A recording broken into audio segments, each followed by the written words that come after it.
Po, selam aleikum. Wa aleikum selam. Në Gaza në Palestinë shohim shumë të vrarë, 10.000 të vrarë prej që ka fillu kjo lufta e fundit. Një pyetje kështu pak si direkte, si do t'jetë gjendje të vrarëve, fëmijëve, civilve, grave, burrave, pas vdekjes së tyre, si do t'jetë gjendja? Shqipe, fillimisht do thot fatkeqësisht numri i palestinezëve të vrarë në Gaza është jashtëzakonisht i madh.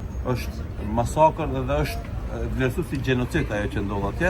Tani jemi në prag edhe të një urisë, shpallje domethënë gjendje urie, që domethënë veç në Afrikë është shpall faktikisht, sepse kanë bllokuar edhe kamionat e ndihmave humanitare për në Gaza. Tani janë duke shkatruar edhe spitalet, janë duke vdekur edhe njerëzit në spitale, ato që janë plagosur me herët apo fëmijë që kanë lind. Është masakër, katastrofë që bota e shef edhe fatkeqësisht nuk e ndar këtë masakër. Mirë po, me gjithë këtë zhgënjim të madh të njerëzve prej njerëzve, me gjithë të një demaskimi të gjithë asaj që është folë për humanizëm, për solidaritet, muhabetet shumëta që i kanë thonë shumë shtete në botë, edhe janë demaskuar me rastin e Gazës, ngushëllimi i vetëm edhe më i madh për këta njerëz që vriten pafajsisht në Gaza, është ajo që Allah i Madhëshëm ka thonë wala tahsabanna alladhina qutilu fi sabilillahi amwat. Mos i llogaritni të vdekur ata që vriten rrugën e Allahut të Madhëshëm. Mos i llogaritni të vdekur ata që vriten rrugën e Allahut të Madhëshëm. Mos i llogaritni të vdekur ata që vriten rrugën e Allahut të Madhëshëm. Mos i llogaritni të vdekur ata që vriten rrugën e Allahut të Madhëshëm. Bel ahyaun inda rabbihim yurzakun, ata janë gjallë të Zotit tyre furnizon. Ata janë gjallë të Zotit tyre furnizon. Ata janë gjallë të Zotit tyre furnizon. Ata janë gjallë të Zotit tyre furnizon. Domthon besimtari i cili vritet padrejtisht, të e mbrojt pragun e shtëpisë së vet, të e mbrojt tokën e vet, të e mbrojt pasurinë e vet, të e mbrojt nderin e vet, të e mbrojt fenë e vet, ai njeriu llogaritet shahid, dëshmor. Edhe është pe gradave më të larta që Allah i Madhëshëm ja jep besimtarit në jetën pas vdekjes. Gjithë na kena me vdekje. Askush për gjithmonë s'ka mbet. Edhe vrasësit. Mi dikush domethënë i rritur, dikush plak. Po flas për anën e besimtarëve që vriten padrejtisht, po edhe zullumçarët, agresorët, kriminalët, vrasësit, njerëzit që bëjnë masakra dhe gjëra, edhe ata kanë me vdekje.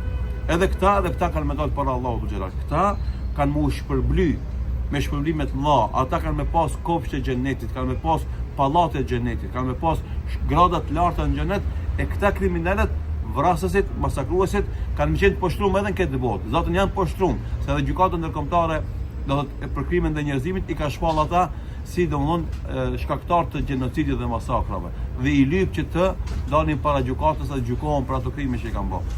Nënçmuam edhe në këtë botë. Andaj nuk mund me lëviz lirshëm. Ishin këtu me shku në Poloni, nuk guxuan me shku se kishin frikë se kanë më burgos. Domthonë tani kanë met lëvizin vetëm në shete që i përkrahin drejt për drejti në agresionin, zullumin, masakrat që bëjnë ata dhe gjenocid që bëjnë ata. Kurse besimtarët, edhe këta janë kufizuar me ecë për shkak zullumit që bën shteti okupator sionist, mirë po ata te Allahu marrin me lera dhe shpërblimet të Allahut. Kështu është jeta. Kush vdes duke mbrojt një ideal, duke mbrojt një parim, duke mbrojt tokën e vet, ai lavdërohet nga gjithë bota. Edhe besimtarë dhe jo besimtarë, lavdërohet rezistenca, lavdërohet sakrifica, lavdërohet dinjiteti që e kanë populli palestinez. Sot kemi domethënë morale, shkrimë në përmure të shumta që thënë kurazhi, morali është palestinez. Veç ata e kanë atë moral dhe atë kurazh që japin këtë botës. E shkojnë jo muslimanët.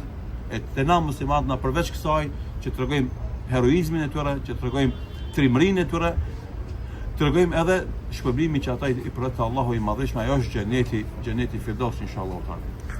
Kjo është jeta. Don këtë kena me vdek, këta janë krenar këtë botë, janë ngritur në ahiret. Këta janë të poshtruar në dunjë, kanë qenë të poshtruar kur dalin para Allahut subhanahu wa taala. Pra, në momentin që ju del shpirti këtive të vrarëve, ata nuk e ndinë dhimbjen. Nuk e ndinë. Pejgamberi sallallahu alaihi wasallam thotë, momentin që shahidi bie shahid, nuk e ndinë dhimbjen e vdekjes përpas se si një kafshat e një miskojës. Çka ka dhimbje? Çka dhimbje? Mushkoja sa dhem ku të kafshon ashtu besimtari. Kjo është prej lehtësimeve, prej përkrahjes dhe ndihmës që Allah i Madhëshëm ja jep besimtarëve në momentin që ata e japin shpirtin për Allahun subhanahu wa taala. Është aleikum salam. Është gjendje jashtëzakonshme edhe respekt i jashtëzakonshëm që Allah nuk e jep mundësinë secilit me qenë dëshmor, me qenë shahid. Andaj janë të zgjedhur edhe janë të veçantë. Wa yattakhidha minkum shuhada, thotë Allah i Madhëshëm dhe përzgjedh nga mesi juaj atë që bën shahid. Shife, në Gaza jetojnë 2.200.000 musliman. Për tyre 54.000 kanë vdekur. Megjithëse 447 ditë luftime bëhen aty.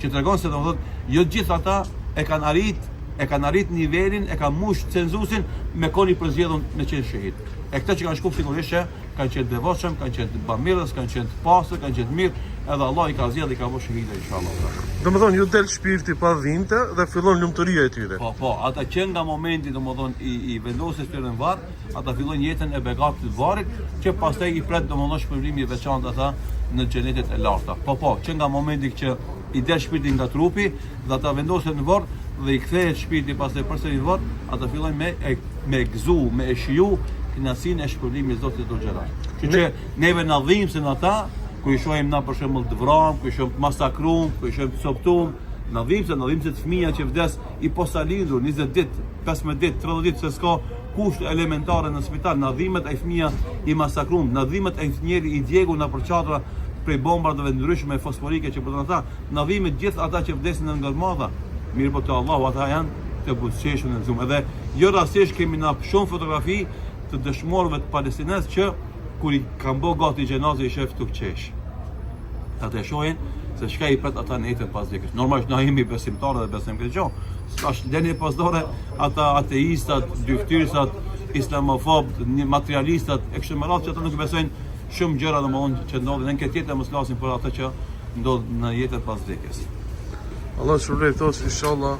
Allah i mëshiron Në bashkoft me ta. I gëzon me xhenet, janë popull i përzgjedhur, janë model i njerëzimit, është ka dalë shesh dyftyrësia e botës ka shtyre, pa aftësia e muslimanëve për të ndihmuar ata, mirë po ata Allahu ka më ndihmuar dhe Allahu ka më nxjerrë selamet inshallah. Selam aleikum. Wa aleikum selam.